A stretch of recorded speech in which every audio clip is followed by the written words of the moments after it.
पूर्वांचल का एक गांव जिसका नाम हरचुया है, वह एक शांत सा इलाका था।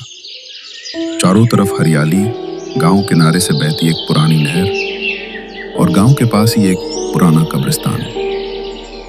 गांव के बुजुर्ग कहते थे कि कब्रिस्तान के एक कोने में सिरकिट्टा नाम का एक खतरनाक भूत रहता है। कहते हैं कि सिरकिट्टा कभी इंसान था, लेकिन धोखे से उसकी हत्या कर दी गई। उसका सिर काटकर वहीं कब्रिस्तान में दफना दिया गया। तब से वो बिना सिर वाला भूत बन गया। वो रात आते ही गांव के रास्तों पर मंडराने लगता, किसी को धक्का देता, किसी के घर के बाहर दरवाजे पर आवाज लगाता था और कई बार तो जानवर बनकर लोगों को डराता था। सिरकटा कभी काली भैंस बन जाता, कभी कुत्ता, और लोग समझ ही नहीं पाते कि ये असली है या भूत। गांव के लोगों का कहना था कि सिरकट्टा सिर्फ डराता नहीं था, वो मौत देता था। जो भी रात को नहर के पास से गुजरता, अगर किस्मत खराब हो तो एक काली परछाई पीछे से आती और उसे पकड़कर नहर में घसीट ले जाती। रामू नाम का एक नौजवान खेत से देर रात लौट रहा था। चांदनी हल्की थी, लेकिन डरावना सन्नाटा था।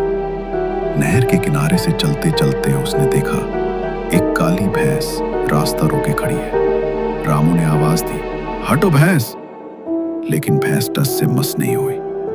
अचानक वो भैंस हवा में उड़ने लगी और अगले पल वो बिना सिर का भूत बन गया। रामू डर से कांपने लगा, पर तभी उसकी जेब में रखा माचिस का डिब्बा गिर गया और उसमें से एक तीली निकलकर जल उठी। जैसे ही आग की चमक सिरकटा की ओर पड़ी, वो चीखता हुआ गायब हो गया। अगली सुबह रामू ने सबको बताया, वो आग से डरता है, अगर सिरकटा फिर आए तो आग की चिंगारी साथ रखना। अब गांव वाले रात को अपने साथ जलती लकड़ी या माचिस रखने लगे। धीरे धीरे सिरकटा का आतंक कम हो गया, लेकिन आज भी अगर कोई अकेले नहर के किनारे या कब्रिस्तान के पास जाए और कोई भैंस बिना आवाज के खड़ी मिले, तो लोग कहते हैं, भैया आग की तीली जरूर साथ रखना, कहीं मुझ सिरकटाई ना हो।